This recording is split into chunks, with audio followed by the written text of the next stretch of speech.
300 അനധികൃത കുടിയേറ്റക്കാരെ പനാമയിലേക്ക് കടത്തി ട്രംപ് ഭരണകൂടം. പനാമയിലെ ഒരു ഹോട്ടൽ താൽക്കാലിക ഡിറ്റൻഷൻ സെന്ററാക്കി മാറ്റിയാണ് പാർപ്പിച്ചിരിക്കുന്നത്. കുടിയേറ്റക്കാരെ പുറത്തേക്ക് ഇറങ്ങാൻ അനുവദിക്കാറില്ല. പാസ്പോർട്ട് ഉൾപ്പെടെയുള്ള രേഖകൾ അമേരിക്ക പിടിച്ചെടുത്തിരിക്കുകയാണ്. ഇന്ത്യ, ഇറാൻ, നേപ്പാൾ, അഫ്ഗാനിസ്ഥാൻ, ശ്രീലങ്ക, പാകിസ്ഥാൻ തുടങ്ങിയ രാജ്യങ്ങളിൽ നിന്നുള്ളവരെയാണ് പനാമയിലേക്ക് നാടുകടത്തിയത്.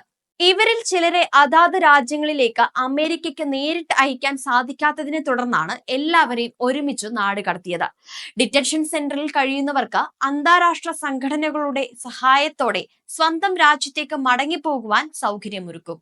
എന്നാൽ ഡിറ്റൻഷൻ സെന്ററിലുള്ള പകുതി ആളുകളും സ്വമേധയാ മടങ്ങിപ്പോകാൻ തയ്യാറല്ലെന്ന് അധികൃതർ. അമേരിക്കയും പനാമയും തമ്മിലുള്ള ധാരണ പ്രകാരം ഇവർക്ക് ഭക്ഷണം, മരുന്ന് എന്നിവ എത്തിക്കും. അനധികൃത കുടിയേറ്റക്കാരെ ഒഴിപ്പിക്കാൻ പാലമായി പ്രവർത്തിക്കാൻ തയ്യാറാണെന്ന് പനാമ നേരത്തെ സമ്മതിച്ചിരുന്നു.